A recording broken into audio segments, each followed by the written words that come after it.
You smell what I smell? That's some pure bullshit.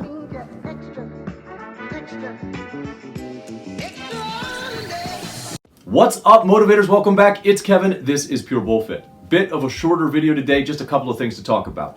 We're going to talk about Mark Bell reaching out about some of the comments that I made in my recent video. We're going to announce the comic book character cosplay contest, the character that you guys chose for me to cosplay in the gym unannounced without explanation for a full workout. So Sean, if you're watching, this is the only warning you're going to get, bud. But don't worry, guys, if this isn't your style of content, we will be returning to the regularly scheduled program of debunking fitness myths, clearing out the bovine fecal matter this industry is rife with, and providing you guys actionable information so you can live longer, better quality lives. So with that said, let's get to it.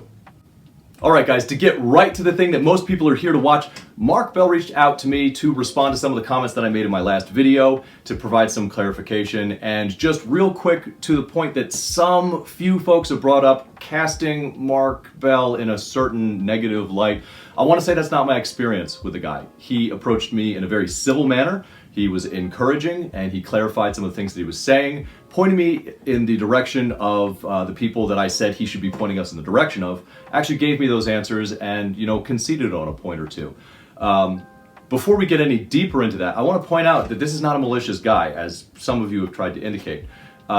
This isn't the first video I made about Mark Bell or his crew. When they came out with the Sarmageddon project like 8 months ago, I made a really scathing, really angry video that I ended up taking down after a couple of months because it didn't represent how I wanted this channel to present itself. I was very angry. I was emotionally hijacked. I had just lost my sister to cancer, and we had been investigating SARMs as something that was potentially going to be able to help her endure the chemotherapy. And that didn't work out. And then I see this kid associated with Mark Bell who's taking him because he doesn't want to be the smallest dude in the room anymore, pretending it's some sort of experiment. I got really, really mad about it. And I regret that video. I don't regret my stance on it, but I do regret the way that I presented myself. So ultimately I took that down. I know they saw the video because they used a clip of it in their podcast on Sarmageddon. So this is a guy who, with a massive outreach, could have crushed my channel like a bug in its infancy. And when I pop my head up again later and I'm challenging him, saying, hey, you're not giving people context and information that they need, some 8-9 months later, he could have squashed me a couple of days ago. But that's not who he is, not in my experience, not with what I've seen. He reached out to me and he was extremely polite. He took time out of his day and sent me a bunch of voice messages explaining his position, explaining the specific point about his mother-in-law, which I'll touch on in a moment, and actually encouraged me to keep doing what I'm doing. So for those guys who don't like his business model, don't like the diet that he's on, you don't have to like those things, but I think it's a bit of an overreach and it's an overreaction to kind of paint him in a bad light because you don't like those things. That's just my stint on it. That's just how I feel about it. All right, so moving on to the conversation itself, he reached out and he clarified some things. And as you guys know, I want to be accountable. So I'm gonna say first the thing that I got wrong. I had enough information from the original videos, the way they were presented, to come to the proper conclusion, but I failed to. When he was talking about his mother-in-law having the lowest glucose reading that she had had in 5 years, I took that on its surface to mean she started a low-carb diet and had a low glucose reading. And I felt like, duh, she could have done any diet. There's nothing magic about the carnivore diet that made that happen. So he clarified to me, look, she's been fighting diabetes for 5 years, and she has been doing things for 5 years, including other diets, similar diets, and this specific diet achieved in 3 days the lowest glucose reading that she had had. So I could have come to that conclusion with the information I had. I was wrong to jump to conclusions, and I just want to be accountable and upfront when I'm wrong. Now, the other things that I said, I'm sticking to. I feel like in this challenge that he started, he should have provided links, spoke specifically to the people and about the people, helped us find Mr. Baker and all of the other individuals that he's getting this information from, and provide us this clarity. Because as he says to me in the messages that he sent in our conversation, he's not the expert. That's not what he does. He talks to the experts. He has access and resources to these experts. And quite honestly, at one point he conceded that, yeah, it should have been more condensed, but it is all available. He pointed out that in his podcasts and the various things that he does, that information is present. I just continue to feel, and he acknowledged that it was a valid feeling, that, that's probably too widespread when you're talking to a massive audience and saying, hey, do this challenge with me, that maybe not enough instruction was present in that. And I believe at one point he said that, he'd do so in the future. Which I thought was a really cool thing. He's a big name, he's been around for a long time. I am a gnat on the wall screaming impotently at an industry that is oftentimes corrupt and full of bullshit, and nobody has to listen to me. So I thought it was cool that he gave me the time of day. I thought it was cool that he reached out and offered to give me this clarification to begin with. I still don't think that, I don't have any compelling reason whatsoever to believe that calories from protein shouldn't be counted. He told me that there's a lot of emerging information that I don't yet have access to, that he has access to, and I'd really like to see what that is. And for the folks that are in my comment section just railing against me, screaming science at the top of your lungs, and when I say show me the science, you're like, well, a big plant industry is keeping it down.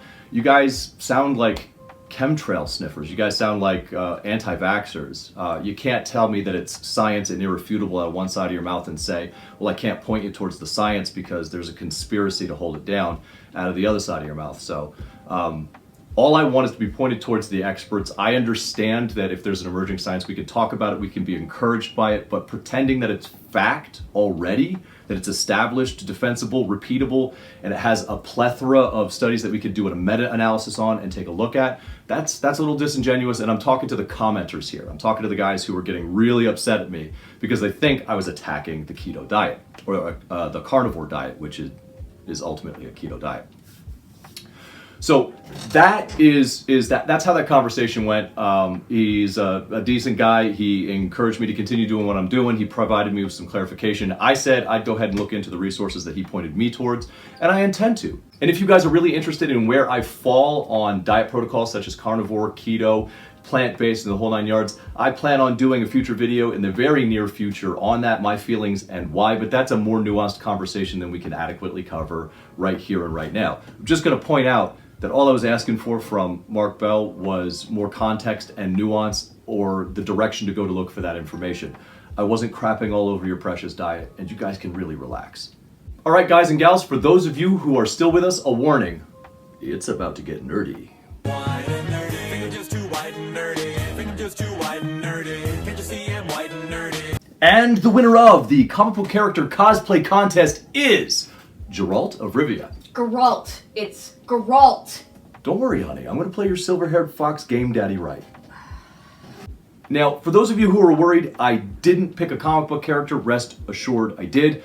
Dark Horse Comics, who I think might be owned by DC Comics at this point, actually published The Witcher as a comic book, so it totally counts. Now, much to the dismay of Casey Johnson, who was desperately hoping I would have to cosplay Kraven the Hunter, the Spider-Man villain, but the votes are the votes, my man. So Casey from Hazardous Materials will be giving you a full history of that character as an intro to the video where I show up at the gym in full cosplay without explanation to put a full workout in. So you guys can look forward to that. And there's one last thing that I want to talk about this.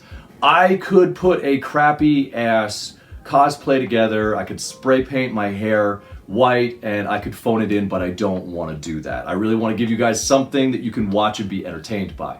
So, if you are a costume designer out there, I would like to give my money to you. I would like to somebody to reach out to me, give me some examples of some of the costumes that you've done. I don't need anything overwhelmingly fancy. I'm not looking to break the budget. Remember, this is a free fitness community, but I would rather pay somebody to lovingly put something together that I can show off and that I can share with you guys than me staple a bunch of freaking rivets to a black shirt and dye my hair white for one day. So if you guys are interested in collaborating with me and contributing to that video and you want to make a costume, I'd like to pay you for that. So hit me up. Your best avenue to reach me is to reach out through Instagram or through my email. In the comment section, it gets a little bit crazy and a lot of stuff gets filtered, especially if you include links. So don't try and reach me through the comment section. If you're actually interested in working with me on this project to entertain the masses, go ahead and hit me up at streetwise_Hercules on Instagram. The next thing that I want to talk about with you guys is I want to thank you for the overwhelming response that I have had to opening up online coaching. Currently and very quickly, we're full, and I've thought about expanding, but I gotta be honest, guys, I'm a little bit leery to do so because the number of people that I have, I wanna make sure that I am taking care of them appropriately. It's not a simple money grab, or I'd be charging a lot more than I do, and I'd have a lot larger client pool than I'm allowing myself. But there are some folks that are currently on the fence on whether or not they want to commit to the daily contact, if they want to commit to the programming, to the style of building on nutrition knowledge that I like to do. And if they decide to opt out, I will open up those slots to people that are already in line. There's a considerable waiting list. But to address that need, that influx of people interested in training, I have linked people that I believe in below, people whose programs I've used, that I have worked for or that I have worked with. And I firmly believe that they can help you. I've also associated them with the areas of expertise that they individually have. So please, if you cannot work with me and you need to work with somebody, you want to work with somebody, I encourage you, check out these links below. They are good people and I 100% believe in them. And the last thing that I want to talk to you guys about today is merchandise. But it's not what you think. I still don't care much about merchandise. I'm not going to start pushing it. You guys know I've always sold what we do sell on Teespring for about $1 above cost so that I can justify paying the artist. But I've never really pushed it very hard, and that's not going to change. However, I have been consistently underwhelmed by the quality of the product and the consistency of the product from Teespring. 2 XL shirts are not the same size. They're not the same material. They're not the same quality. And that varies from order to order, and it's been a point of frustration for me and some other people who go through them. So I've just decided to take a step away from them altogether. And instead of giving up on allowing folks to represent this community, to have t-shirts with funny sayings or whatever it is that we put out, Michael has offered to help us by providing a more consistent, higher quality product for about half the already low price that we can offer on Teespring. So this is a huge win, and it checks off all the boxes as far as I'm concerned. Michael's excited about it. I'm excited about it. We're passionate about folks helping the community grow, and if we can save them some damn money in the process, that's a win-win, win-win, win-win-win in my book. So I've got Michael's information down below. Go ahead, stop by, check him out, look for some stuff from us in the future. We're going to be typically doing limited runs so that we can make this more entertaining and more interesting, and some folks can feel like they got something special for the freaking low prices that me and Mike are talking about. I'm pretty excited that we're going to be able to do some great things for the community. So that's it, guys. That's the video for today. Hopefully by the time I edit all of this, it's as short as I said it was going to be in the beginning. If not, my humble apologies. I will see you guys in the next video, and until I do, take care of yourselves, take care of each other, and go fit yourself.